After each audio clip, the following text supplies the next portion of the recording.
Hey guys, and welcome to my YouTube channel. Oh my gosh, I am so excited. First and foremost, I am so overwhelmed and so grateful for the response that I got on social media regarding the channel. You guys don't know how much that meant to me. It really was so amazing to see the feedback, the messages, the WhatsApps that I got from friends from, all over the country, really, and the subscriptions that you guys did. I'm so grateful. Like, I don't take it for granted. I am so grateful. It is such a beautiful response, and I'm really grateful. And I thank God for each and every one of you.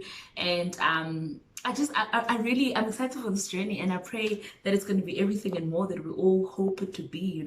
But as in any other situation, everything becomes what you want it to be for you, right? So I hope you take what you want to take, leave what you don't need, and make it worth your while, because this is about you.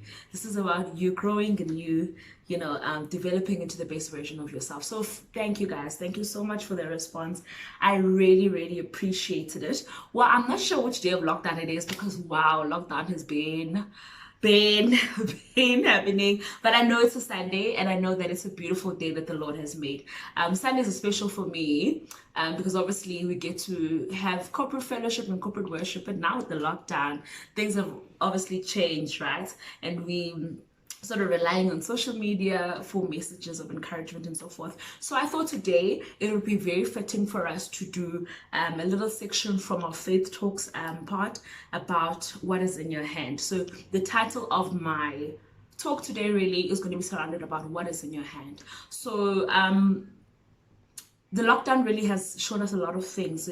It's really shown how creative we can be if we want to be. It's really shown us those things that we thought we couldn't live without, but hey, yeah, we're living without them. Like those things that you thought that you could not live without doing. Let's say shopping or doing this or doing that and the other. But guess what? You're alive and you're doing it. And those things that you thought could never be me. I could never be doing this. I could never be spending all my time cooking or baking or trying out new things. But guess what? It's you. You're doing it, which is really wonderful. And I think the lesson to take from all of this that's going on is that there's so much more to you than you know.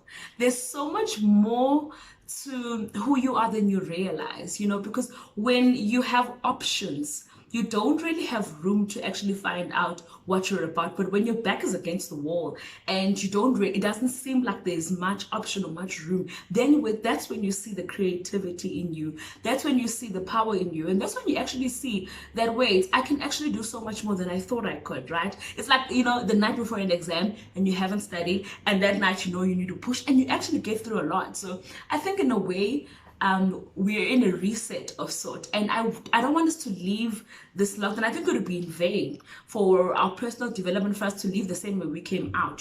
For us to not have picked up the lessons, not have done the work of introspection to ourselves to see what are the things that I can learn from, what are the things that I can develop in. And one of the things that I'm very passionate about is using what you have.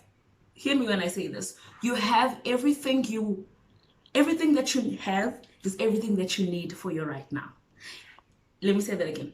Every single thing that you have around you is everything that you need for you right now. It may not be what you need for your future. It may not be what you need when you envision yourself in 20 years time or whatever, and that's okay. But it's everything that you need for right now to get to where you need to get. Because what God has done when He created a man, He created a man to be a self-sufficient organism, a person who is whole in His presence, who can reproduce after himself. That's why after He created the man, He said, He blessed the man and the woman and said, be fruitful, multiply, fill the earth and subdue it. And by those words that God was speaking, He was filling man with the seed to be fruitful, to multiply, to fill the earth and to subdue it. He was filling the man with the potential to reproduce, to multiply, to fill the earth and subdue it. So we spend so much of our time consuming information that's not producing the reproduction, the multiplication, the fill the earth and subdue that we need to see, because each and every single word that you receive, those are that's information. And that information either quickens the seed of multiplication within you, or it kind of just dulls it down, right? Because you're already born full of that potential. You're already born full of that power, full of that ability to do, right? And it's only when certain information is received that quickens that seed, or it actually has no influence on that seed. So one thing that I was really thinking about in this lockdown is the difference between information and revelation, right? Because there's a big difference. So a lot of times we read certain books, we watch certain things, we're on our phone quite a lot, and we're reading through information. The lockdown, if you open your TV news channel, the only information that you're kind of consuming at this point in time is about the virus, it's about the deaths, it's about this, it's about that.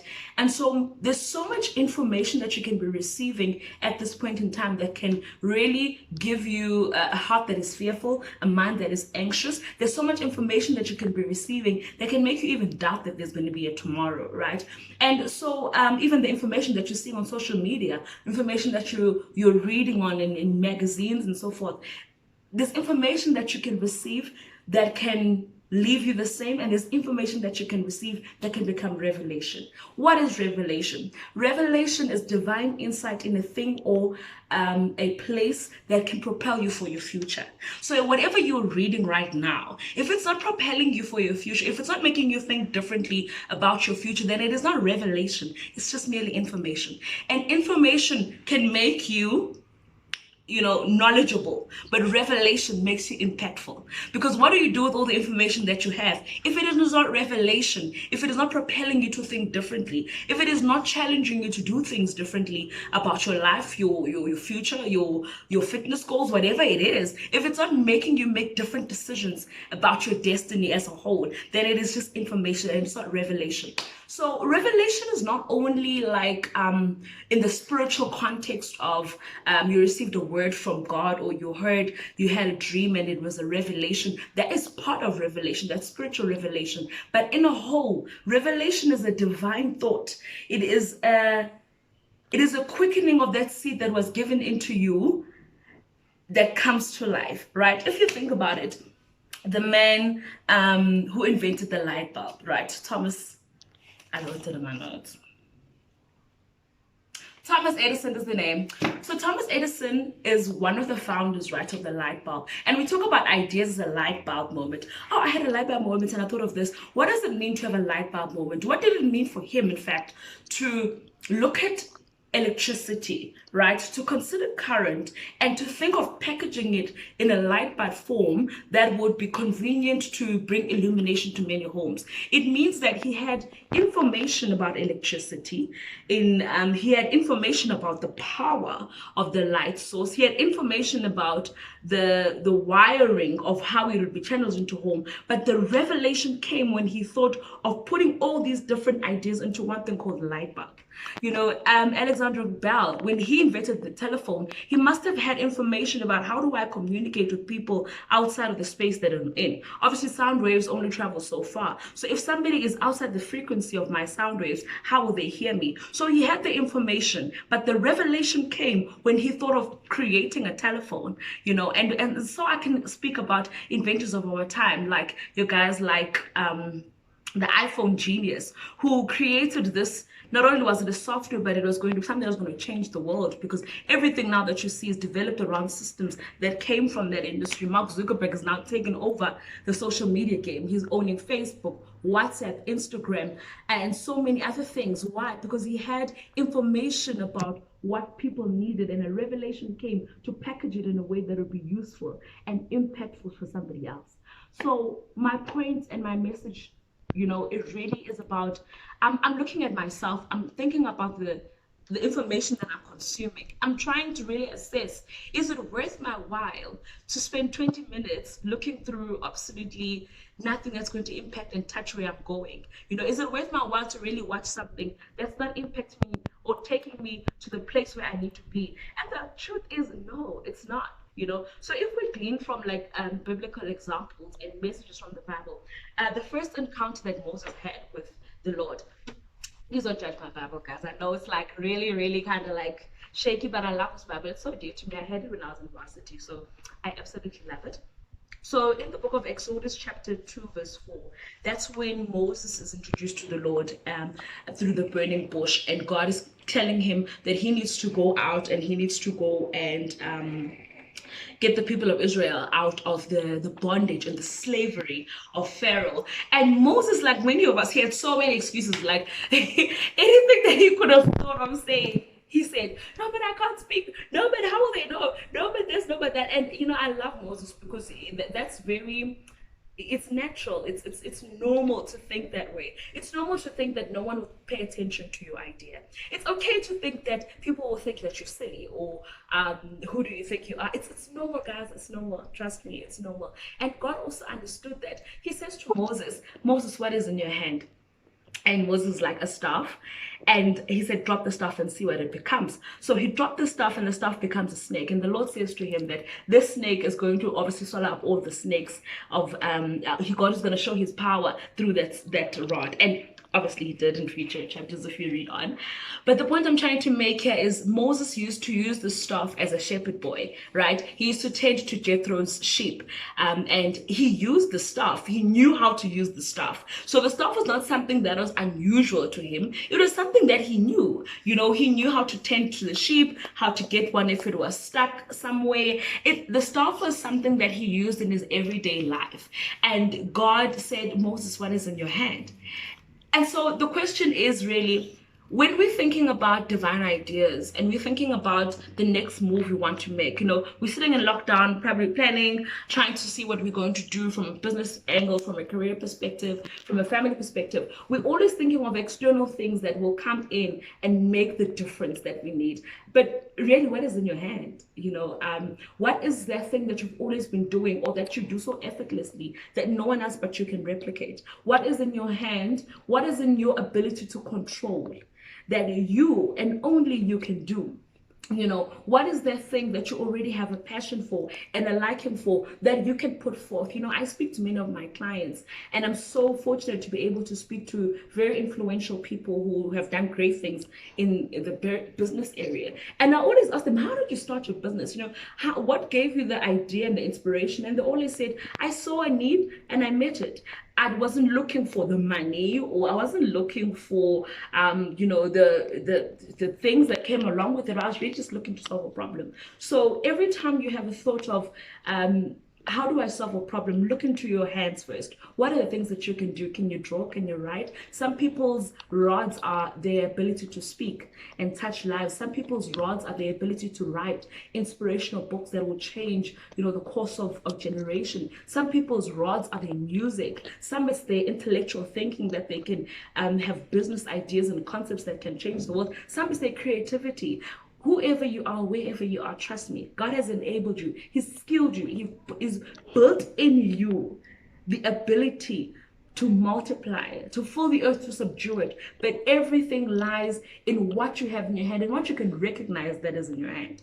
Another example that I like, right, is in the book of 2 Kings, where the prophet Elisha meets with the lady, and the lady kind of comes to him and he says to him that my husband has died and his debtors are coming to get my sons, and I'm sort of like, she's in some distress. I need help. And at that point in time, her need was a financial need, right? Because she needed to pay the debtors so that the sons wouldn't be taken away. And the prophet also a question. He says, what is in your house? You would expect that he would say, okay, I'm signing a check. Here's 100,000 rand for you to pay your debtors and do whatever you want. But he asks her a question. He says, what is in your house? What is it that you have in your house that can make resources flow to you? And she says, I've got nothing but a little bit of oil. He says, that's all that you need, baby girl. That's all you got. That's all you need. He says, gather all of the jars, empty jars, bring them together, even get some from your neighbors, because I want to teach you how to create generational wealth. I want to give you a principle and a skill of how to produce. He says, get all the jars, put them together, shut the door behind you. And that for me, guys, is so important. When you're in a position of creating something amazing, right? Whenever you're in fact, a season of your life where you're hibernating something and you want something to grow and to multiply, shut the door behind you and make sure that the people that are in that space are people who can help you incubate and birth and really bring forth the thing that you're trusting God for. Because if you're going to invite everybody into your world while you're still trying to fall pregnant, or you're still pregnant, still in the journey, you're still trying to start out your business, you're still trying, and you're already inviting all these crowds come with information. Remember what we spoke about. And some of the information that they bring is going to bring doubt and fear to your heart. But you need voices that are going to remind you of the revelation of who you are and the revelation of who God is, right? So this woman shuts the door. She goes into the house. Please read the sermons, the message, that you don't think I'm just speaking. And as she is in there, the Bible says, in fact, I actually want to read it. 2 Kings chapter 4.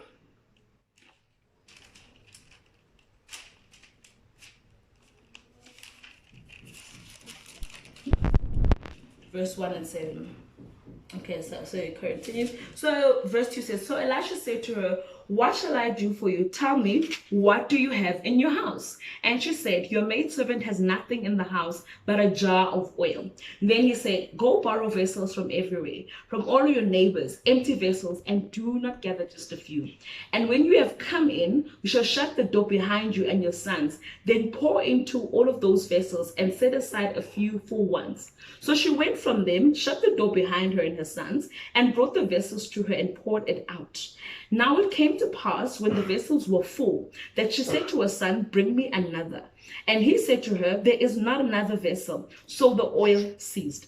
Then she came and told the man of God, and he said, go, sell the oil and pay your debt, and you and your sons will live on the rest.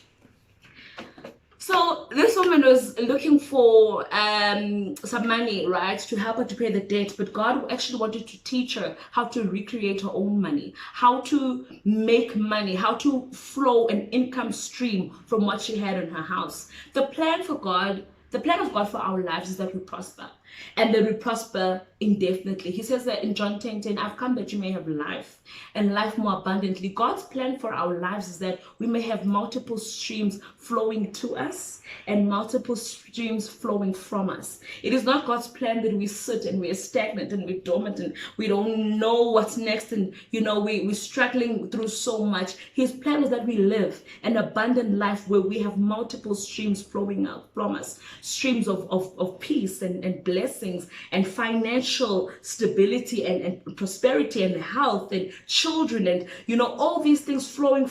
That was the plan all along, right? That we may be fruitful, that we may multiply, that whatever that we need, we may be able not only to produce it for the now, but for generations to come. So I really want us to start thinking about the information that we're consuming, right? Whether it's from our families, whether it's from our relationships, whether it's from our friendships, wherever we are, what kind of information are you consuming? Is that information making you a better person, or is it really making you doubt the power that is within you, the ability that is within you? So my life story really is one of, how can I put it, resilience, and always making use of the time and the season that I was in. So I remember my mom will always be one of the most influential people in my life. She made such a big impact in my life, and one that I will never forget. So my mom, she passed away when I was 16. And that was obviously like the worst time of my life. I could have died, after she passed on. But I thank God that she died in the Lord, and I know that she's resting in the arms of the Father. So one of the things that my mom went through, she went through a lot in her life. She went through so much in her life. So my dad passed away when I was 8 months in my mother's stomach. So she would have been, I'm not sure how old she would have been at that age, but I think she was widowed in her 20s. I think she was 23 or 25 when my father passed away, right? So when my dad passed away, he left her with 2 young children and 1 on the way. And obviously there was so much going on at the time that the doctors even declared that I had died, because my heartbeat had stopped. And my mother was like, no, I know God has promised me, and this child is not dead. This child is not dying. So, okay, fine. Long story short, my mother had a choice in that point in time, right? Okay, long story short, well, I was born on the 12th of March, alive, hello. So whatever the doctors said or thought, or whatever the medical reports were not what God was saying. So she had a choice whether she's going to choose the information about my death or about my life, and she chose to believe my life, and that's why I'm alive today, right? And also with regards to my dad, she could have given up. She could have left everything as it was. She could have just, killed herself and was like, okay, well, I'm done with this life. But she had two choices. She had death and she had life, and she chose life, which always brings me to the point in whatever I'm facing in my life to say, look, you always have a choice. Even when it looks like you don't have a choice, you always actually have a choice. You always have to have choice between death and life. And it is to your destiny's pleasure, or it is to your advantage if you choose life, right? And when you choose life, life rewards you with life.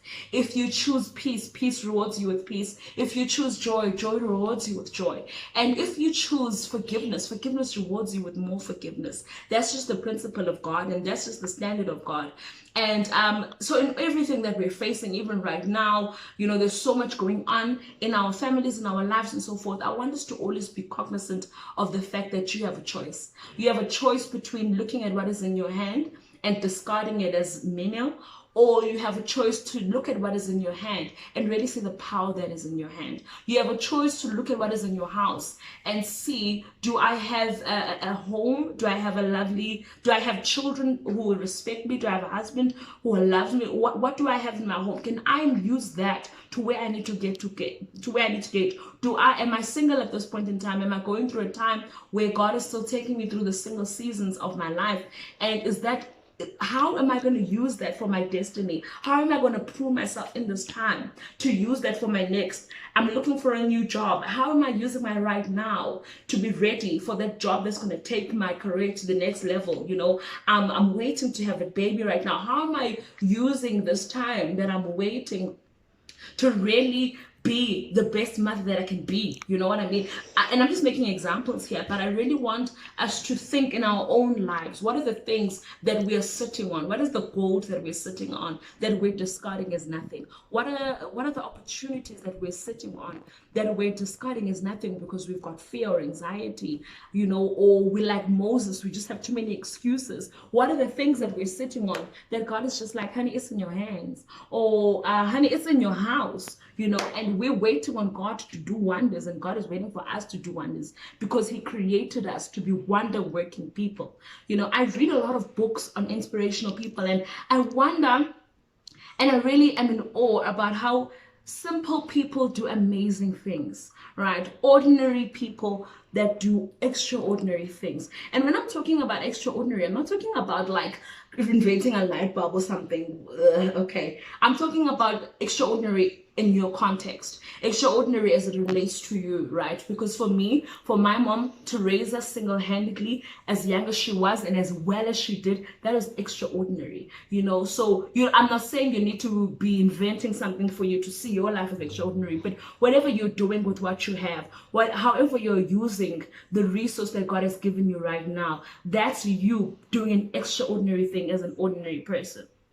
So guys, I really want us to, as we're going into this new week, it's going to be a new week. For some, it's going to be a new week of challenges with work. For some, it's a new week of challenges with the kids at home. For some, it's another week of job hunting and, questioning yourself and despair. For some, it's another week in hospital as they're sick and they're going through, many diseases, viruses, even corona. We all at different places, right? But I want you to realize that you've got everything that you need right now to get to where you need to be right now. God's plan for your life is as sovereign as you think it is.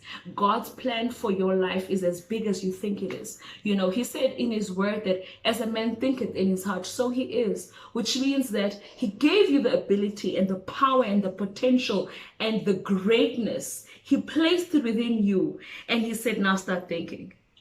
You know what I mean? So he didn't want you to start crying and begging Him to do this. He's already given it to you. He's packaged it in your faculty of thought. So whatever you're thinking, whatever you're processing on, that's how you'll be able to stimulate that greatness that is within you. You know, as a man thinketh in his heart, so he is. You know, whatever you're thinking, whatever you're processing in this point in time will really determine the course of your life, not only right now in this lockdown period, but even going forward. So let our minds be changed to be thinking bigger than ourselves, you know, thinking better than ourselves, thinking that the situation that we're in is not the situation that we'll die in, but really get ourselves to thinking on a different level. And the best way to get on that level, for me, in my opinion, is to read the Word of God. Apply the principles in the Word of God. Don't read it for information, because you can also read this book as a book of information and it can do nothing for you. But read it looking for principles. Read it looking for applications, you know, read it looking for real and tangible results that you can get from this book, because it works. It's worked over several centuries. It's worked in different contexts. When people think they're just applying, you know, a law of matter or a law of gravity or a law of this and that, but it's actually underpinned on the Word of God. So that's my thoughts for you guys. I love you. I love you. I love you. It's really great to have this online family. I pray that we can grow, that we can share together. Please share your comments. Please share your thoughts about what I've said. And if you'd like to DM me and for me to help you to unlock whatever is within you, to change your thoughts, maybe we can actually do an episode about the way that we think and how we can change that. I'm down for it. I'm up for it. But I really want us to have a different mindset, you know, because you will be different, not by how you speak or look or do this or do that, but how you think. Your thinking differentiates you. So guys, going into this new week, have a lovely one. Stay blessed. And just know that everything that you need needs you. Everything that you're looking for is looking for you. Everything that you're seeking is seeking for you. Everything is already within you. Just start thinking. Thank you. God bless you. Please subscribe to the channel if you already haven't, and continue sharing and continue liking the messages. I really do appreciate it. Thanks guys. Have a lovely Sunday.